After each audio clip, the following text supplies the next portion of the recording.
everybody. This is Andy Hamilton of Track Wrestling coming to you from the National Wrestling Hall of Fame Dan Gable Museum in downtown Waterloo, Iowa. I'm joined, as always, on the phone by David Mirikitani coming to you from St. Louis.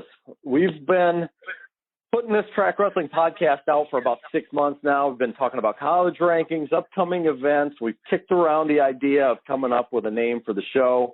If you listened to last week's episode, David was offering up some Border Brawl apparel for winning suggestions. So you are now listening to Weighing In with Andy Hamilton and David Mirikitani. David, who gets the credit? A gentleman named Mike Maglione, who actually wrestled for my father at Merrimack in 1976 and 77. And he sent you and me a text of about 20 names, and I'd say about 17 of them were better than what I had ever come up with. So, and you and I agreed on weighing in pretty quickly, and so shout out to Mike and his family, and his gear is in the mail. I talked to him already about all that. So we appreciate it because we had creative block for sure. Absolutely. This is not my forte, coming up with catchy slogans like that. Yeah. So thank you, Mike. Thanks for the suggestions. Well, we got done recording last week's episode, and within 5 minutes of hitting the stop button, the Boise State bombshell dropped. David, certainly a huge blow to college wrestling, a program that here within the last 10 years has been in the top 5 nationally. Right. So, just, a blow to not only college wrestling, but particularly wrestling in the Northwest. Pac-12 wrestling down to 5 teams now. Still 3 traditional Pac-12 teams in Arizona State, Stanford, Oregon State. But this puts a lot of stress on a lot of programs, basically west of the Missouri River. Just what are your general thoughts on that news that came out a week ago on Tuesday? Well, I think sadness, like all of us. I don't think that's anything, newsworthy. But I've known Chris Owens since I was 17 years old. We were on a high school all-star team together, and followed that program very closely for years when he was there. And he left, but very recently. Feel really bad for Mike Mendoza. He had no idea this was coming and took that job, and then the job was pulled out from underneath him in less than a year. And I feel really bad for the kids that signed. There's a legal versus ethical issue here. And maybe by letting kids sign scholarships and then pulling the program, that's not illegal. But I'd have to think that most people would agree that it's unethical, that, the school president, in most cases, and in every case, the athletic director has to sign the national letter of intent or scholarship paperwork that a kid signs. And people had to know, obviously Mendoza didn't, that this kid's never going to use this scholarship. And I understand that, people want to keep things confidential, and they tried to slide this decision by people and certainly keep it as quiet as possible, but it's really, really unethical. And, I don't know any of those people. I'm not trying to say they're bad people, but this was an unethical decision in how it was executed. It's not right. It's not right to these kids. There's a kid here out of Francis Hall High School in St. Louis named Tyler Creep, and he wrestled on the East-West All-Metro team, tough kid, and kind of a late bloomer, and he goes up to Virginia Beach and makes the finals and then gets a scholarship to Boise. And, I've seen his pictures on Facebook and stuff like that, and now he's got to figure out what he's going to do. And I guarantee you that kid had other offers, and, he turned other people down, and now he's got to kind of go back to them hat in hand. And he's just one kid of a bunch of them. And besides all the kids that were already on the team, they all got to go find a home now. And there ain't exactly scholarship money falling out of the sky in late April. So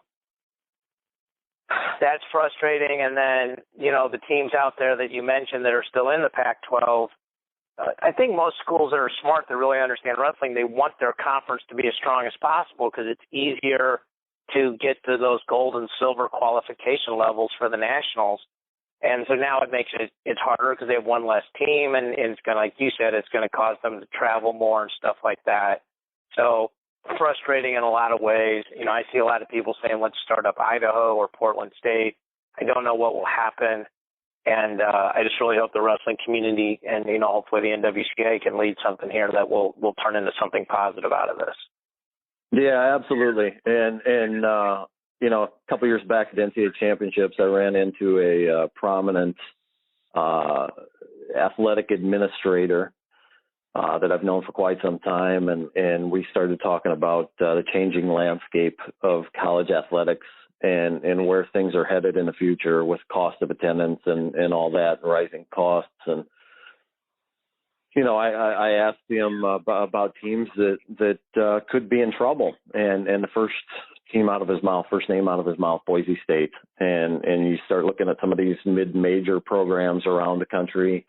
I think to me, this should be, and it's this way every time. I think we get to the point where, we go through this and then we start wondering what we can do for the next program and kind of get numb after a while. It kind of wears off and we let down our guard a little bit. But, I think that's, kind of where we need to be looking at as a sport. What can we do to, protect what we have right now? Look at the programs that are in the most need and what is it that they need to strengthen and, anchor themselves in a little bit more.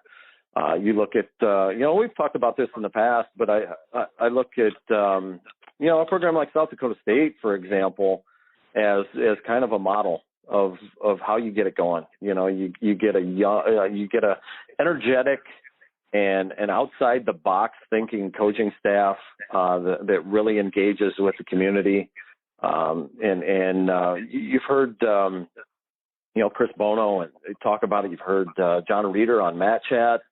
I think he did an interview down with AJ Shop at the Big 12 Championships. Those guys feel like their administration is all in and supportive, and that's part of what it takes too is having that strong relationship with your administration and feeling like those people are going to go to bat for you. That to me is kind of the blueprint. What can we do to replicate what, a program like South Dakota State? And certainly they're not the only example, but, you look across the country. Yep, exactly. And you look across the country at what Campbell has done and Princeton was in trouble, a few years back and they've come back and had some strong teams and results here in recent years. And so, I'm sure there are a lot more smart people, a lot of people smarter than me who are working on this issue right now. But from where I sit, those are the shining lights and programs that a lot of teams, can emulate. I agree. And I think that to kind of piggyback on what you're saying, and it's really, in my opinion, on point, is a lot of people are like, well, this program should add wrestling or that program should add wrestling. I was talking to a friend of mine about this several years ago, and he said, the way to really grow wrestling is to go to a conference and get the conference on board. And then he said to take that further, this guy's kind of a big thinker. He's like, you have to prove to them that wrestling doesn't lose money. And if it does lose money, that you can get donors or fundraisers or whatever you want to call it, alumni support, whatever you want to call it, to make up the difference. So, if you say a school has 9.9 scholarships and it costs, $40,000 a year, you round that up to 10, that's $400,000. You have the coaching staff, recruiting budget, travel budget, equipment, all that stuff, whatever, call it $1 million. But if you can say, look, we're going to have 35 kids on the roster, well, 25 of them are paying tuition. There's 25 times 40,000, there's your $1 million. So now your sport is break even. Now anything you fundraise is actually to the good. Now there's really no reason to not have wrestling unless it's a Title IX issue. But you give them, that's the only thing they can hide behind. So I don't think wrestling people are taught to think of wrestling in the business sense. And I'm a business guy that happens to love wrestling. but I think that's kind of the mindset you have to have, you know. So I hope that some people will look at it from a conference point of view, and I hope we can grow the sport. And you know, this is a guy that I lean on. He's a smart guy, and you know, good ideas, and hopefully, you know, maybe somebody that's listening that can actually implement some of this stuff, you know, we'll take what we're talking about into consideration and try to make some positive change. Yeah, absolutely. We spent a large portion of last week's episode talking about the NCAA site championships, and I think you know, we talked at length about U.S. Bank Stadium up in Minneapolis, and if you know, if wrestling fans show up in droves up there and they can put 25,000 people in the stands for that tournament or more, it can become a spectacle. And you know, the national tournament, to me, is moving in the right direction. I mean, you look at where this thing was. I mean, we do a segment, or we do a feature, weekly feature on track wrestling called the Win Magazine Vault, the Win Vault, where we go back and, you know, we're partnered up with Win Magazine on this, and one of the things that we do is we go back and I'll fish through you know, old Win magazines that are 5 years old or older. And just find an old story back there that's cool. And one of the things that I was thumbing through a 1997 edition of Win Magazine, like a March, or I think it's probably an April edition of 1997, after you know, the NCAA Championships were here in the Cedar Valley, over in Cedar Falls in the Unidome, and the next year, there, you know, Mike Chapman wrote in that edition a story about how the next year they were going out to Cleveland, and I think the capacity for the arena that it was being held in Cleveland was like 11,500, and you look at where the tournament has gone, and it's like, if you don't have you know, a venue that seats 18,000 plus anymore, you can't even get in the game on this thing. And so like Des Moines, they're not big enough. Yep. Yeah. Absolutely. Yep.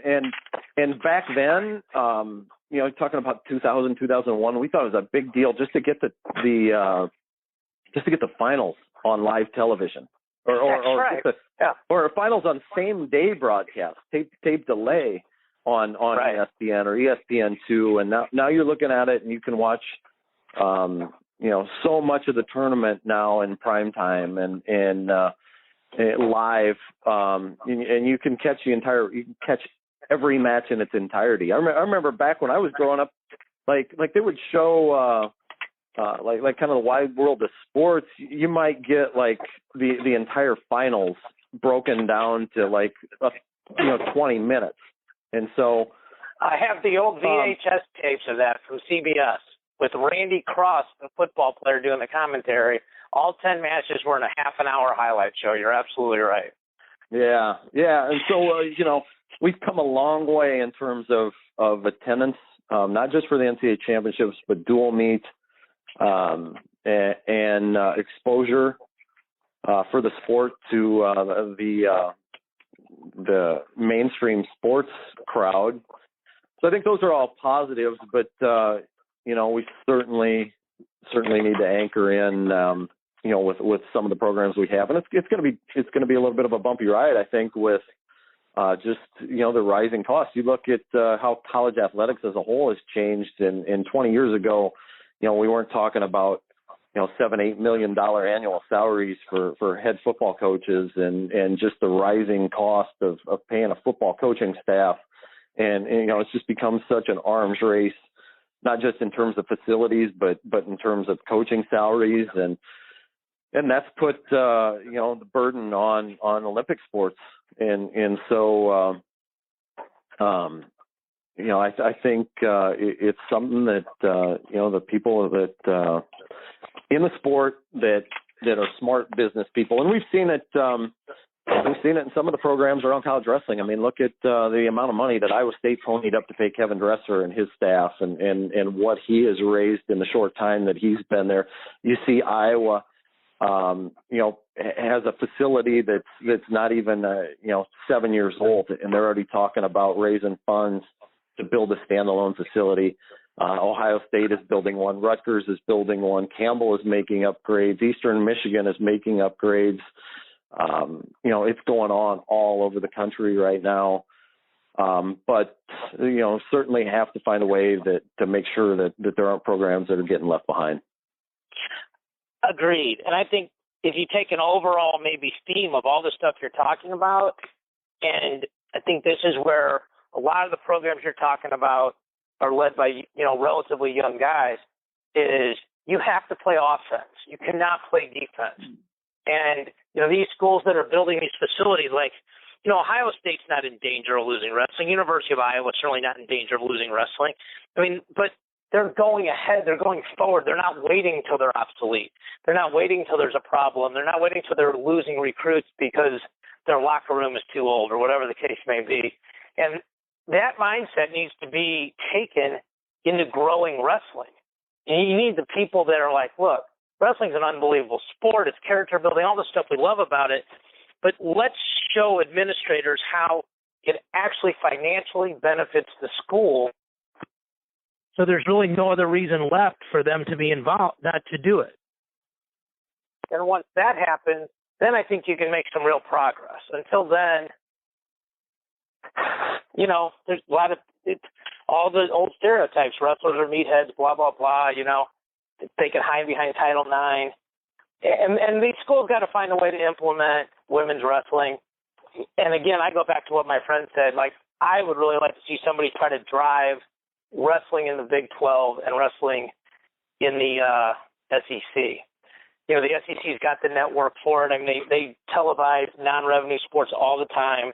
And, Missouri's a flagship program. They're in the MAC for wrestling, but they're an SEC member. And when Jaden Cox won a bronze medal, they were on there claiming him. So, there's ways that I think that this could be had. And if the whole conference commits to the sport, then you're not building a program one at a time. Like, if you had the Big 12 schools right now that don't have wrestling, you'd add, I think, 7, 8 schools. It'd be significant, at least 5 or 6, the 2 Kansas schools and all the other Texas schools. So it would be significant for sure.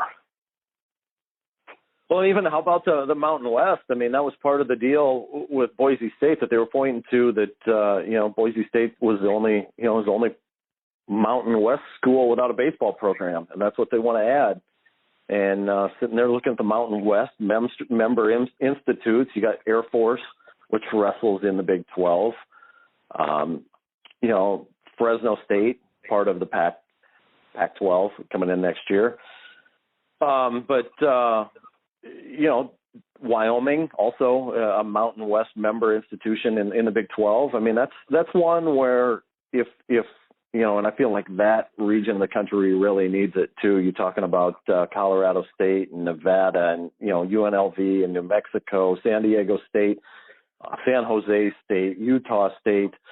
To me, if it's like kind of one of those deals where if you ever win the Powerball and you could go start a college wrestling program anywhere, where would you want to start one? For the good of the sport. And to me, San Diego State seems like one with just the amount of talent in that state and how beautiful it is out there, and just how bad that region of the country needs more opportunities. You're talking about California, the largest participation numbers in the United States.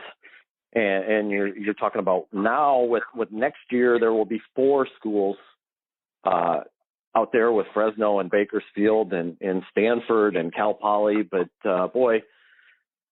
Stanford, I know I wasn't getting into Stanford, and I'm not sure I could have gotten into Cal Poly either. And so there just aren't a ton of opportunities for kids out there, and ton of good high school wrestlers out in that region of the country. I think you're absolutely right. I think you could put a program anyway. You could put a 5th program or 4th program in Iowa, and it would be good. You're right about California. We just got to get the right leadership that starts presenting wrestling as a financially viable vehicle for school presidents and universities, and get good leadership and get kids on these programs that want to be good students and good citizens. That's how you're going to break this chain, because we're adding programs at, NAIA and junior college and these other levels, but, we're losing programs at Division I. I mean, Fresno adding is a gigantic, that's like a Band-Aid on the problem. But if you look at the numbers and how it's going, it's terrible, and it's not encouraging. I talked to some guys they're smart and leaders, and we kick ideas around, and hopefully, be something positive that can come out of this, because otherwise it's for nothing. Well, we got a lot more to talk about here. Coaches on the move. Travis Paulson lands at Virginia. Angel Escobedo goes back to Indiana. So a couple former Iowa State assistants find homes. Zach Epperly announces that he is going to forego his final year of eligibility at Virginia Tech. So that's a key piece of the puzzle that, the Hokies are going to be missing next year. I mean, you look at what they had coming back, and I mean, they lose their bookends in Joey Dance and Ty Walls, but a pretty good lineup coming back nonetheless, and that's kind of a devastating blow for Virginia Tech and Tony Roby in his first full season as the head coach. David, what anything in that discussion there that you want to touch upon? That transpired here in the last week and in terms of roster and coaching moves? I think the Epperly thing probably surprised all of us, but, I don't think guys that didn't wrestle Division I for 4 years probably have any idea what your body goes through. And he sounds like a really smart kid. He's got a degree in real estate, and if you can make a lot of money in that, and, my God, he's, probably very popular out there, and a lot of who your real estate agent is just based on word of mouth, and I want to work with this person over that person. So I think that's, it's an interesting decision, but I'm sure it was well thought out. Paulson, the UVA, Mark Ellis is a Mizzou guy, and I heard he was going to the seminary. I had no idea who they replaced him with, but so that's interesting. And then two of the things that I saw that were kind of interesting to me was Dayton Racer to Ohio State. It feels like, two of the holes they plugged with him and Keyshawn Campbell. And then, obviously not everybody transitions perfectly from junior college, but Racer's a pretty talented guy. He was a D1 recruit coming out the first time. And then I'm not saying this because you did it, but I really enjoyed the interview with Isaiah Martinez that was up on track.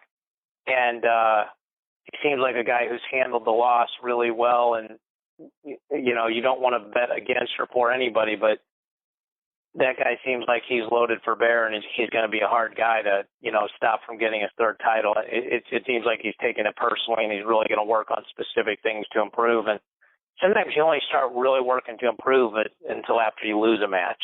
So I thought that interview was really well done. Yeah, I really enjoy my conversations with Isaiah. I've always enjoyed talking to him, always enjoyed interviewing him.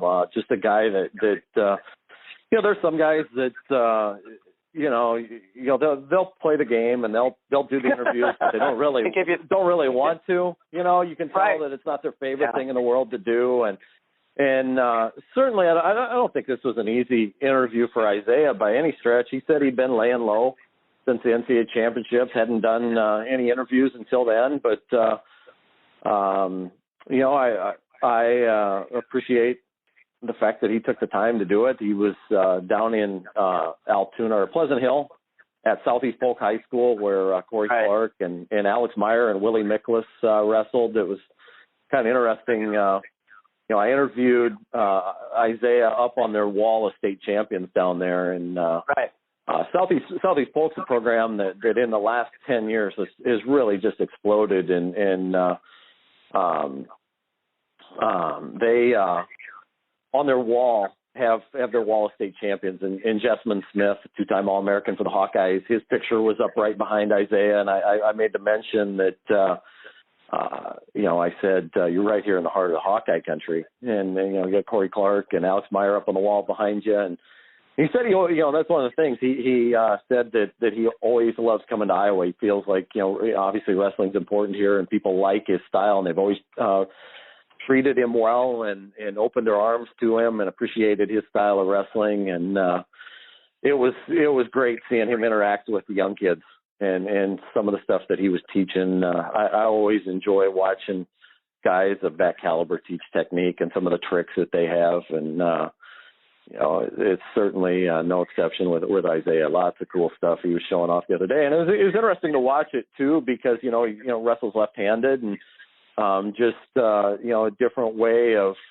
watching what he teaches and seeing kids turn it around from the other side, and fascinating to me to watch that stuff. And in this day and age with the internet and video out there, you don't see a lot of people teaching technique, a lot of high level technique being taught out there, just because people don't want their stuff being broken down inside and out while they're still competing. But it was neat to watch it, from an insider standpoint the other day. So that was a lot of fun. I'd encourage you, if you haven't watched that interview, go check it out. It's still up on the Track Wrestling homepage.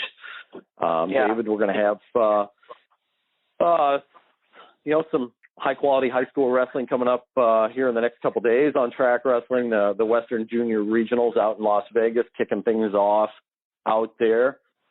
You've had a chance to interview his dad a couple times for Matt Chat. Nelson Brands, two-time Iowa State champ, is going to be in the field. He's registered out there. Tyler Eichen's a Minnesota State champion. Anthony Montalvo, Matthew Olguin, Luca Wick, some top kids from California are pre-registered for that tournament as well. Both of us, we're going to be out there. It's going to be the first time that I've been to the Open and all the festivities leading up to it. Besides the obvious, the possible Jordan Burroughs, Kyle Dake, I got David Taylor in my mind. Sure. Because we ran a feature on David Taylor. You can check that out on Track Wrestling as well. He's going to be out there at 86 kilos, but the big one that everybody's talking about, Burroughs and Dake potentially looming out there in Vegas. What do you have your eye on? I think 57 kilos is interesting because Ramos has dominated that weight class for a long time, and then, obviously lost at the trials. And you got a lot of guys, I don't want to slight anybody, but like the Megaludises, the Delgados, my guy Nashon is down there. And I think one of the overriding things that's going to be interesting is how these 2 days of wrestling and, if they're doing the 2-day weigh-ins and all that kind of stuff, how that's going to shake out. Obviously it's Stieber at 61 and Cox at 86 and Snyder at 97, are sitting till the finals. This is the first time in forever that Burroughs hasn't sat. So that's an interesting part. And then potentially you could see a Molinaro Zane match, Rutherford, and that would be awfully interesting with those guys probably having trained together a lot when they were both at Penn State. So the thing that tournament's like, it doesn't get the same hype of like the NCAA Nationals, like the quarters or semifinals, but there's just so many freaking studs going at once. Like it's just impossible not to miss some great matches. So, I'm going to be poking around there, talking to a few people, trying to line up some stuff for Matt Chat and working on some other things. But it's going to be super fun to watch those guys and the way points work in freestyle. A couple of those matches. Bo Nickel at 86, Gabe Dean at 86. Going to be really interesting to see how some of the college guys transition, whether they can do it quickly. Because you look at two of the medalists at the Olympics for guys who obviously still have college eligibility. So that's an interesting part to it as well. Absolutely. And, we've seen so much success that the United States has had here in the last few years at the age division levels internationally, cadet champions, junior champions, transitioning right into instant college success. And, they're certainly not wasting any time getting into having that kind of success on the senior level as well. And so that, it certainly adds another element of intrigue to this, watching these college guys come out and see who can make an instant splash. Look at a guy like Ramos. You mentioned him, and he hadn't even won a Big Ten championship until his senior year at Iowa. And then he wins the Big Tens, and then he wins the NCAAs, and then what was it, like a month and a half, 2 months later, he wins, the world team trials. And so we're seeing guys that are making instant transitions right into having freestyle success. And so I think that's pretty cool. Lots of cool stuff going on out there too. I mean, with world team trials for the women and the Greco-Roman team, the young college stars, the top high school stars are going to be out there competing as well. So, just the UWW Junior Freestyle Nationals and Greco Nationals. I'm looking forward to seeing, just a ton of good wrestling out there over the course of, the next several days.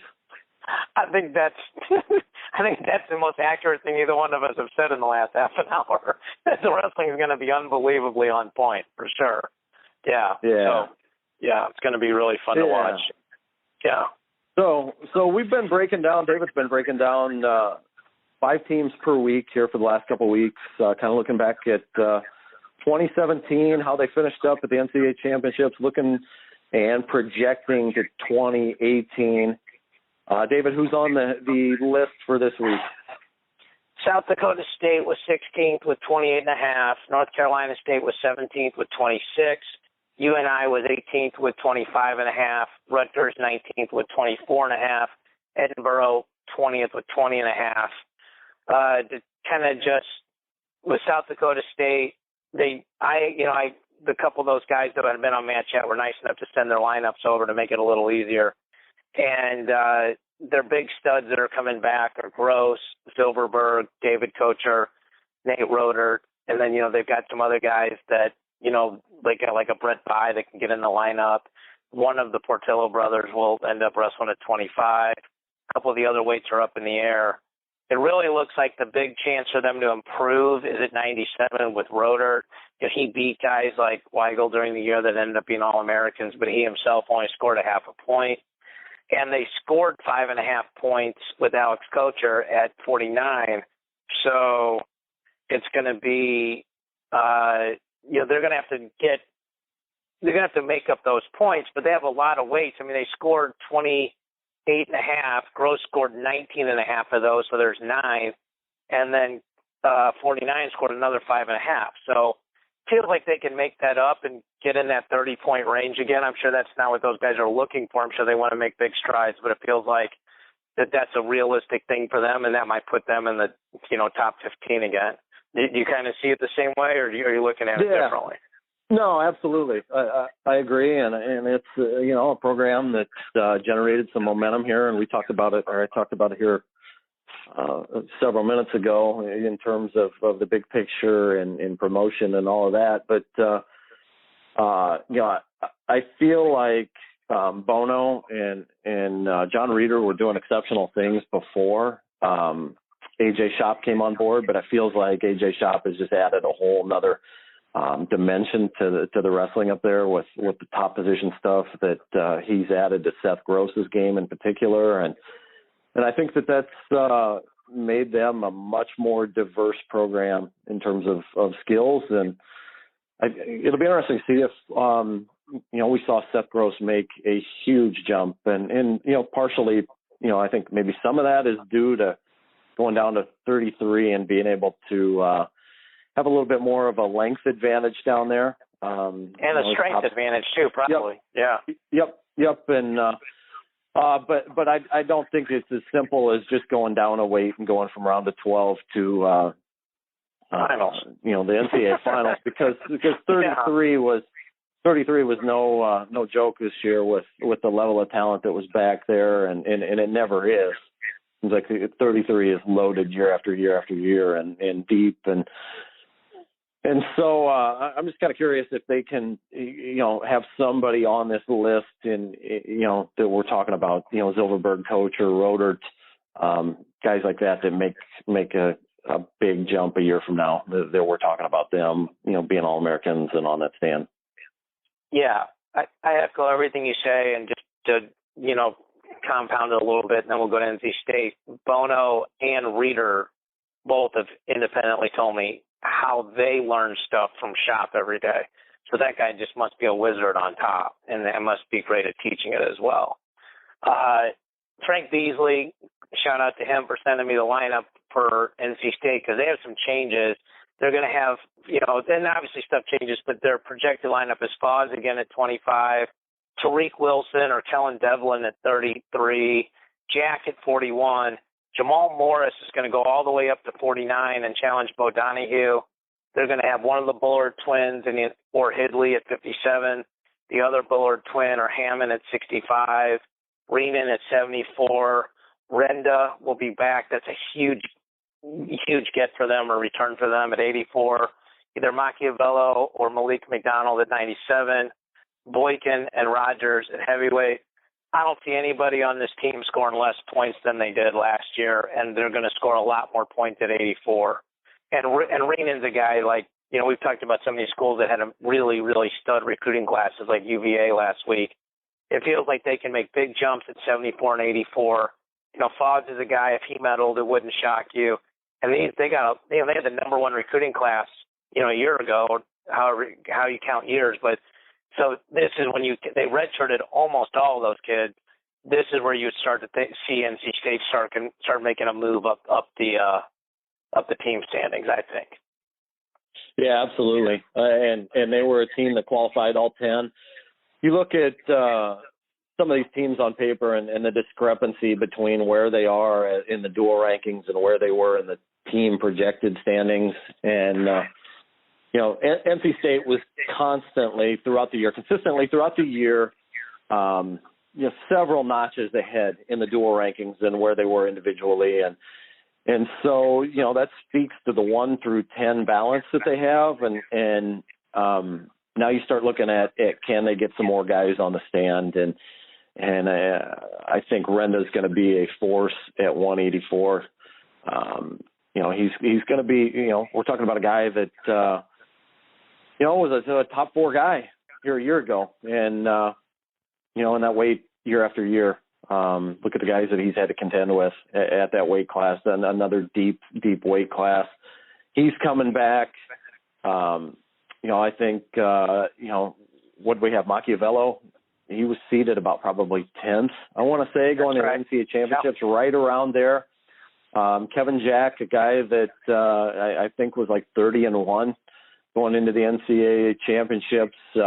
They have some guys that can go deep into the tournament and score a lot of points. And then you start bringing some of these other young, talented guys along.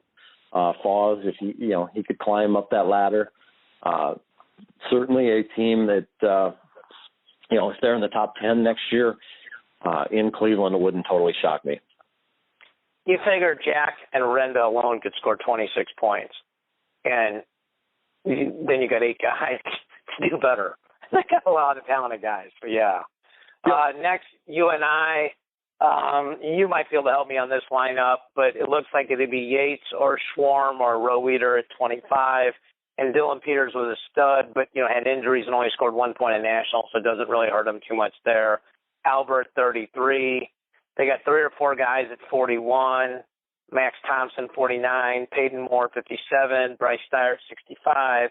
Taylor Lujan, 74. Drew Foster, 84. Holschlag, 97. And probably Isley or Walsh at heavyweight. So this team, again, feels like I don't see anybody really scoring a lot less points than that. They're very similar to NC State, except they just don't have a returning All-American coming off a red shirt. I know you're close to that program. I mean, do you see brighter days ahead for them? Absolutely. I think looking at this squad, I mean, you talk about top recruiting classes. It was a couple of years back, when they got Thompson and Steyer and Lujan and that group. Holschlag, yeah. Yeah, Holschlag, throw him in there, that they were ranked in the top 5 nationally in terms of recruiting classes. Combine those guys with, backing that class up with a guy like Rudy Yates and Carter Isley as a 25, 33 pounder in Yates, and then Isley at heavyweight, and they've really supplemented that lineup. And I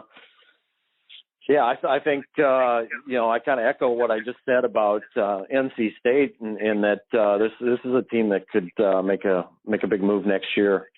And you look at a guy like Holschlag that posted some pretty good wins this year at 97, and I don't know what he was weighing, maybe 91, 92, but at the beginning of the year, he's a guy when they recruited him. I think there were some other people that recruited him, pictured him as a 74-pounder. He kind of started the year in contention with Foster for the 184-pound job. Made the move up to 197, won some big matches in there. And, that's another guy that, give him a summer and fall to adjust to the weight class and get his body built up. And, that's a guy that could be in contention for a spot on that stand as well. Yeah, and Holschlag and Thompson both wrestled in Border Brawl, and they were actually at the Border Brawl watching it. I talked to Holschlag about that, and he's like, yeah, Coach, I'm just going to get huge this summer now that I know I'm going 97. I'm like, that's a good problem to have. So Rutgers next, 24.5. They've got a lot of guys that are interesting. They can either Patel or McCall at 25, Del Vecchio or Dippery at 33, Ashnault's back at 41. It looks like Geraldo will step in at 49. They have Van Brill, and I don't know if Richie Lewis can get a medical red shirt. I'm going to circle back to that at 57. Willie Scott or Payton at 65. Pagano, 74. Gravina, 84. Looks like maybe Carenti or a couple other kids at 97. And nobody really jumped off their roster at heavyweight. It looks like they're going to lose points at 49 because they had an All-American that was a senior there. But if Richie Lewis comes back, and I haven't heard anything about that. I mean, it's a long time ago, but he beat Joey LaValle on the undercard of the All-Star meet, who ended up being a national finalist.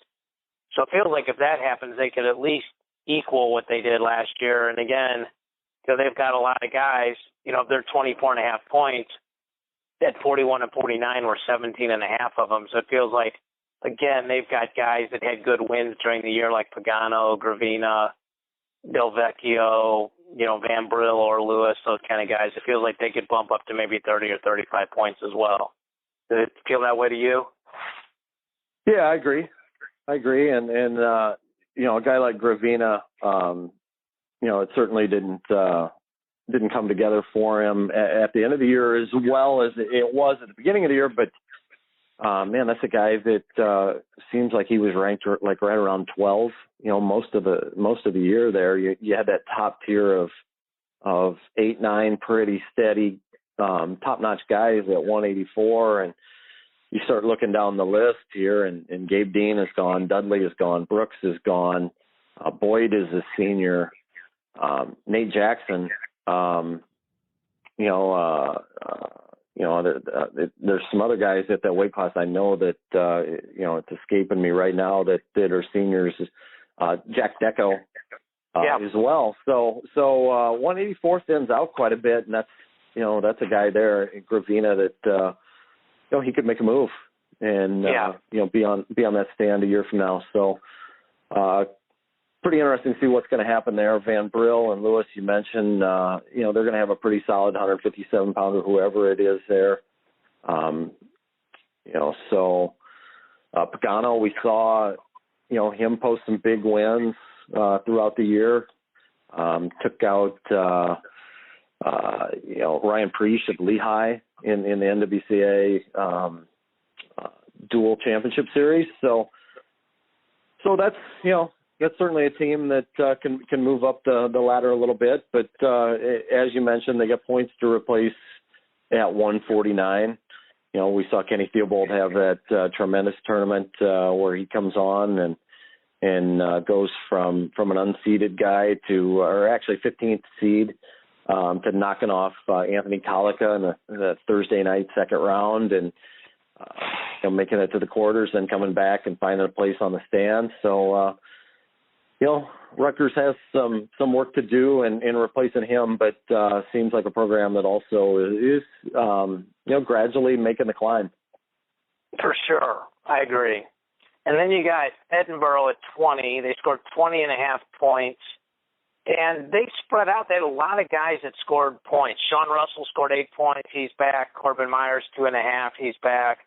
41 will either be Nate Hagan, Henry, or Ozzie Lugo. Pat Lugo at 49 only scored a half, and I have him as a big jumper. I feel like there's really, you beat Sorensen, your ceiling is very high.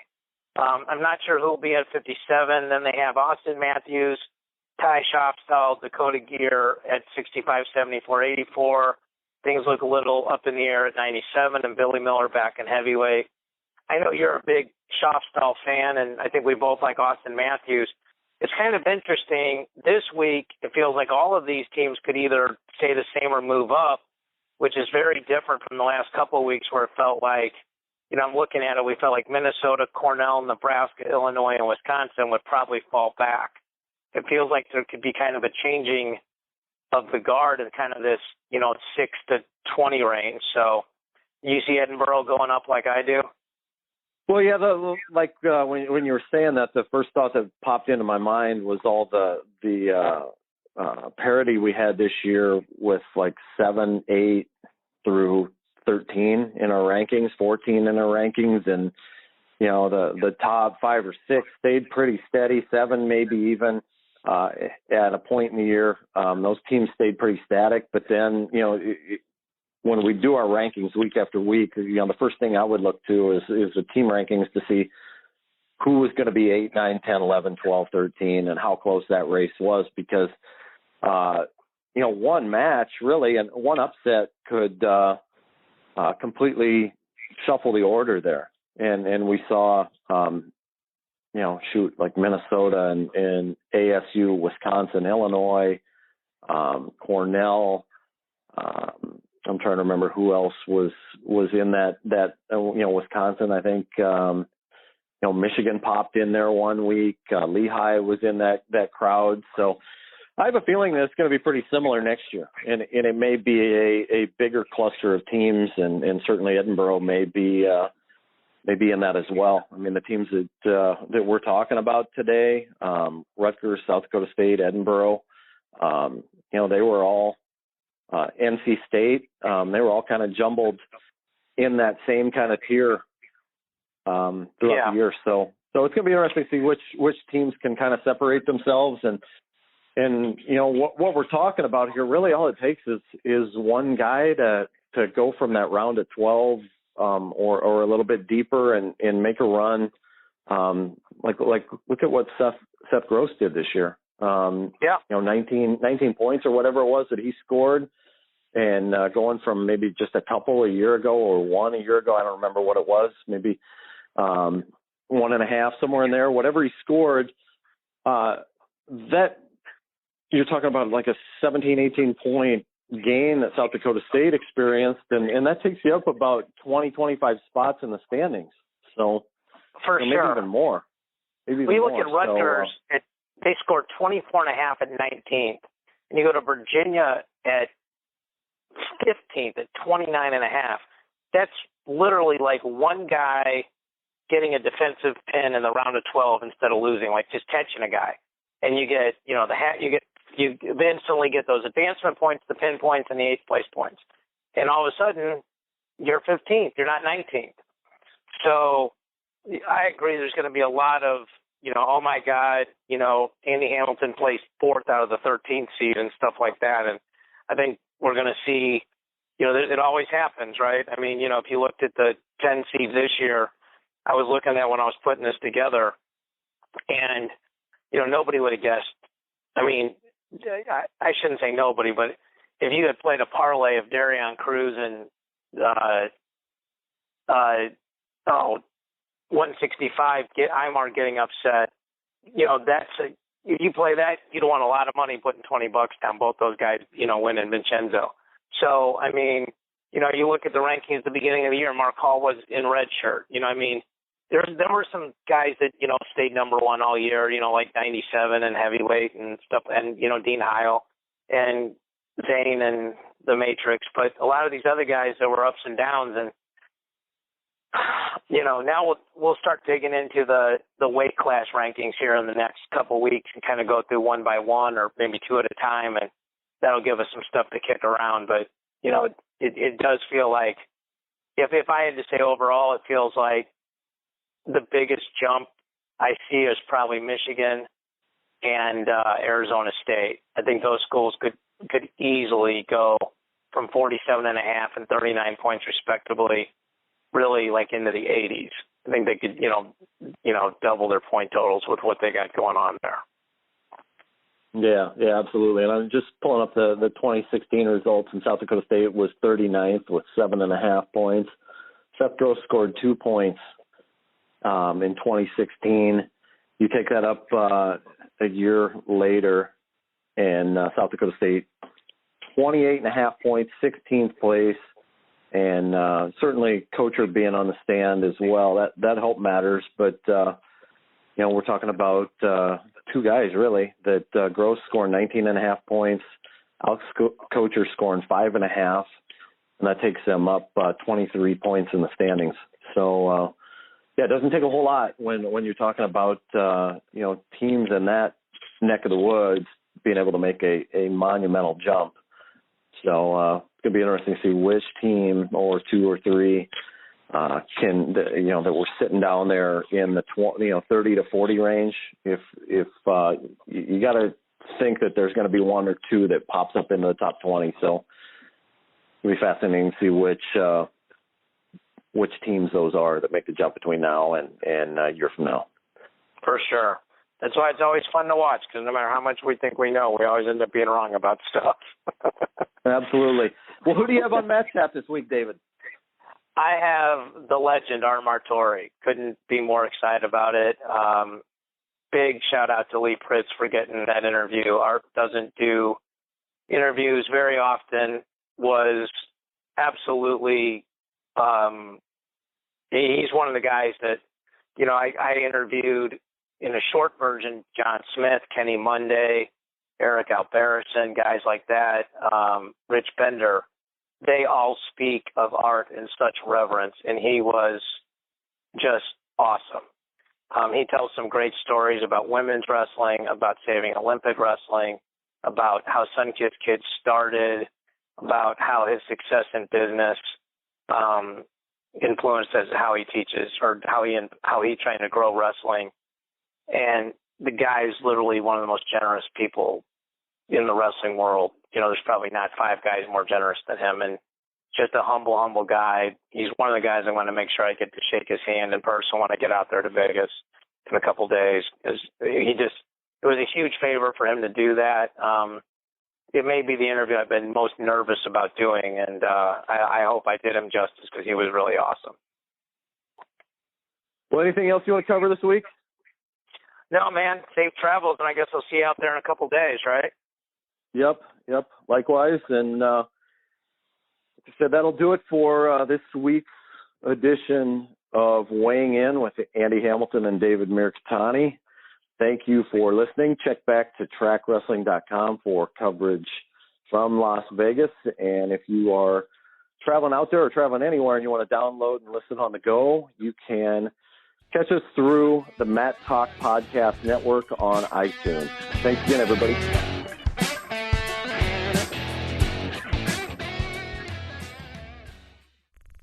This show is part of the Matt Talk Podcast Network. For more wrestling podcasts, head over to MattTalkOnline.com.